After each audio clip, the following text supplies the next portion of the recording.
ایک ایسا انسان جس نے 400 سے بھی زیادہ دن تک دنیا کے سب سے بڑے اور بے رحم سمندر پیسیفک اوشن میں زندگی اور موت کی جنگ لڑی، وہ 14 مہینوں بعد زندہ واپس بھی گھر آیا، لیکن آتے ہی ایسا کیا ہوا کہ اس کو جیل جانا پڑ گیا۔ جانتے ہیں اس ویڈیو میں اس کی پوری کہانی۔ پیسیفک اوشن کا نام سنتے ہی لوگوں کو پسینے آ جاتے ہیں۔ پیسیفک اوشن کا سائز 165 اسکوائر کلومیٹر ہے۔ اس میں کچھ تو آئلینڈ بہت چھوٹے ہیں اور کچھ تو بڑے آئلینڈ ہیں جس میں انسان کا جانا ناممکن کے برابر ہے۔ اگر کوئی شخص اس میں گم ہو جائے تو اسے ڈھونڈ پانا اور اس کا بچ پانا نہ کے برابر ہے۔ لیکن ایک آدمی ایسا بھی تھا جو اپنی 7 فٹ کی بوٹ پر اس خوفناک سمندر میں کھو گیا تھا، اور وہ بھی پورے 438 دن کے لیے۔ اس آدمی نے، جس کا نام جو سلواڈور المرینگا تھا، پورے 438 دن بغیر کسی کھانے اور پینے کے چیز کے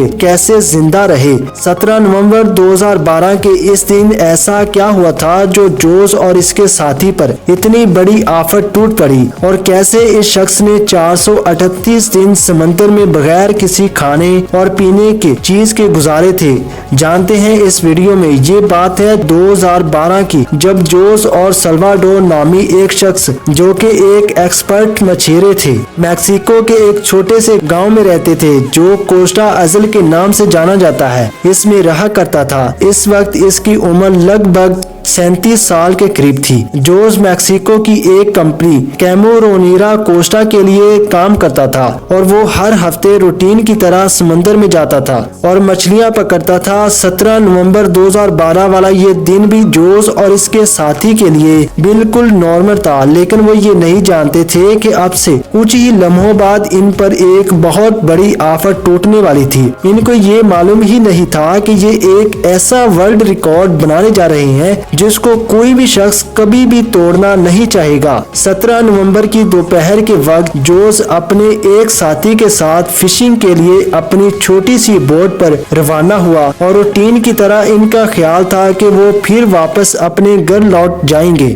اسی وجہ سے انہوں نے بوٹ پر زیادہ کھانے پینے اور ضرورت کا سامان بھی نہیں رکھا تھا۔ ان کی بوٹ پر صرف ایک انجن جسے وہ مچھلیاں سٹور کرنے کے لیے استعمال کرتے تھے۔ اپنی بوٹ پر صرف ایک دن کے کھانے پینے کا سامان رکھنے والے تھے۔ اس کو کیا معلوم تھا کہ اس کے اگلے 14 مہینے اس کی زندگی کے بدترین دن ہونے والے ہیں۔ سفر شروع ہوئے کچھ گھنٹے بیت چکے تھے، اور جوز اور اس کا ساتھی اب میکسیکو کے ساحل سے 120 کلومیٹر دور سمندر میں پہنچ گئے تھے۔ وہاں پہنچنے کے بعد انہوں نے اپنا جال سمندر میں بچھا دیا، لیکن کچھ ہی لمحوں بعد ایک خوفناک سمندری طوفان وہاں آ پہنچا۔ جوز اور اس کے ساتھی نے اپنی جان بچانے کے لیے جال کو وہیں چھوڑ کر بوٹ کو واپس ساحل کی طرف دوڑانا شروع کر دیا۔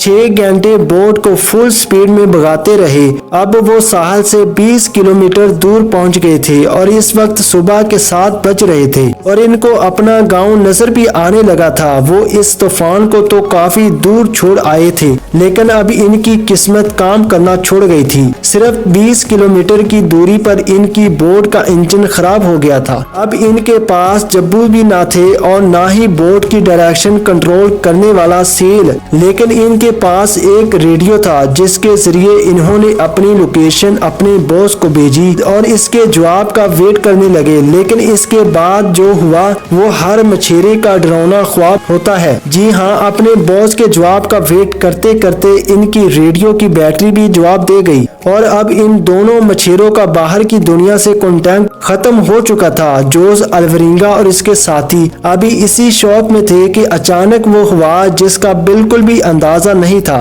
تیز ہواؤں نے ان کو واپس سمندر کی طرف دھکیلنا شروع کر دیا، اور جو ساحل نظر آ رہا تھا وہ آہستہ آہستہ ان سے دور ہوتا چلا گیا۔ ان کے باس نے ایک سرچ ٹیم بھی بنائی اور ان کو پیسیفک اوشن میں بھی ڈھونڈا، لیکن اب بہت دیر ہو چکی تھی، کیونکہ جیسے جیسے دن گزرتے جا رہے تھے جوز اور اس کے ساتھی کا بچنا کافی مشکل سمجھا جا رہا تھا۔ اس حادثے کو ابھی 5 دن گزر چکے تھے اور ہواؤں نے جوز کی بوٹ کو ساحل سے 450 کلومیٹر دور دھکیل دیا تھا۔ وہ سمندر کے ایسے حصے میں پہنچ چکے تھے جہاں ہر ڈائریکشن میں صرف پانی ہی پانی نظر آ رہا تھا۔ ان کو معلوم تھا کہ ان کی بوٹ اتنی چھوٹی ہے ان کو دور سے بھی دیکھا نہیں جا سکتا، نہ ہی ان کے پاس کوئی بھی فلیئر گن تھی اور نہ ہی وہ آگ لگا کر دھوئیں سے سگنل دے سکتے تھے۔ یعنی جوز اور اس کے ساتھی کو اچھی طرح علم ہو چکا تھا کہ ان کے بچنے کا چانس اب 1% سے بھی کم ہے۔ جو کھانا پینا وہ ساتھ لائے تھے وہ تو پہلے ہی ختم ہو چکا تھا، اس لیے اب پیٹ بھرنے کے لیے انہوں نے اپنے ہاتھوں سے ہی ان پرندوں کو پکڑنا شروع کر دیا جو ان کی بوٹ پر آ کر بیٹھتے تھے، یا پھر بوٹ کے آس پاس جو مچھلیاں آتی ان کو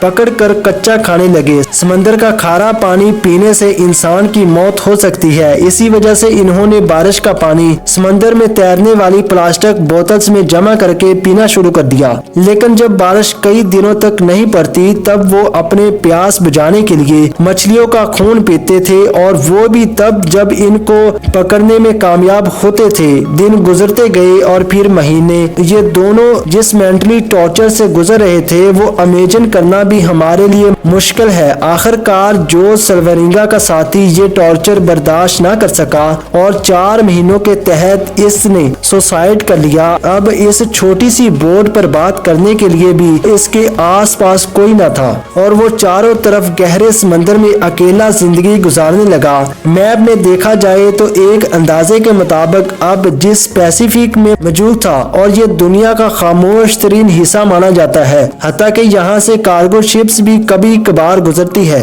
میکسیکو کے ساحل کو چھوڑے 6 مہینوں سے بھی زیادہ ہو چکے تھے اور اس دوران جوز نے اپنے ساتھی کو بھی کھو دیا تھا، اسی وجہ سے وہ کافی زیادہ پریشان بھی ہو چکا تھا۔ ایک دن جوز کو سمندر میں ایک کارگو شپ گزرتی دکھائی دی۔ پچھلے 6 مہینوں میں وہ پہلی شپ دیکھ رہا تھا اور یہ منظر دیکھتے ہی اس کی زندہ رہنے کی امید واپس سے جاگنے لگی۔ جب اس نے کارگو شپ کی طرف ہر طرح کے اشارے کیے، لیکن بدقسمتی سے شپ کے گروپ کو یہ چھوٹی سی بوٹ نظر نہیں آئی اور دیکھتے ہی دیکھتے اس کی زندہ رہنے کی امیدوں پر ایک بار پھر سے پانی پھر گیا اور یہ اب گھر سے 10,000 کلومیٹر دور آ چکا تھا۔ حال ایسا تھا کہ الورینگا بس مر ہی چکا تھا۔ اتنا مینٹل اور فزیکل پریشر جھیلنے کے بعد اسے موت بھی اچھی لگنے لگی تھی، پر اسے اپنی ماں کی ایک بات یاد تھی جو کہتی تھی کہ خود کی جان لینے والے کبھی ہیون میں نہیں جاتے۔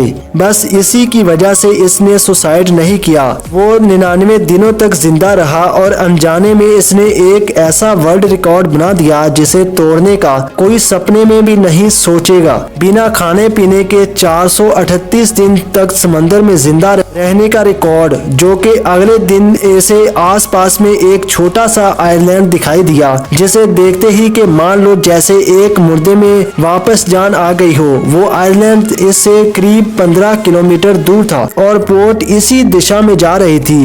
اسے قریب 1 گھنٹہ لگا اور وہ اس آئی لینڈ کے قریب پہنچ گیا۔ وہ پانی میں نہروں کے بہاؤ سے تیرتا ہوا آئی لینڈ تک پہنچا اور پہنچتے ہی ریت کی طرف آیا اور آ کر لیٹ گیا۔ اسے اتنی خوشی ہوئی جیسے اس سے مٹی نہیں سونے کا خزانہ مل گیا تھا کہ وہ خود 1 سیکنڈ سے زیادہ کھڑا بھی نہیں ہو پا رہا تھا۔ اس کے اندر اتنی جان بھی نہیں بچی تھی کہ وہ اپنے ہاتھ پیر ہلاتا۔ وہ اسی ریت میں پڑا رہا اور چھوٹے سے آئی لینڈ میں پہنچا تھا۔ جب اسے ہوش آیا تو اس نے اپنے آس پاس اس آئی لینڈ کا لوکل سیکورٹی گارڈ دیکھا جس نے جلدی سے ٹیم سے کانٹیکٹ کر کے جوز کی جان بچائی تو ٹھیک ہوتے اس کو واپس بھیج دیا گیا۔ جب وہ واپس اپنی فیملی کے پاس پہنچا تو سب کو بہت بڑا جھٹکا لگا، کیونکہ سب یہ مان چکے تھے کہ جوز الورینگا اب اس دنیا میں نہیں رہا، اور اسے زندہ دیکھ کر سب کی آنکھیں کھلی کی کھلی رہ گئی اور اس کی بیٹی خوشی کے مارے رونے لگی۔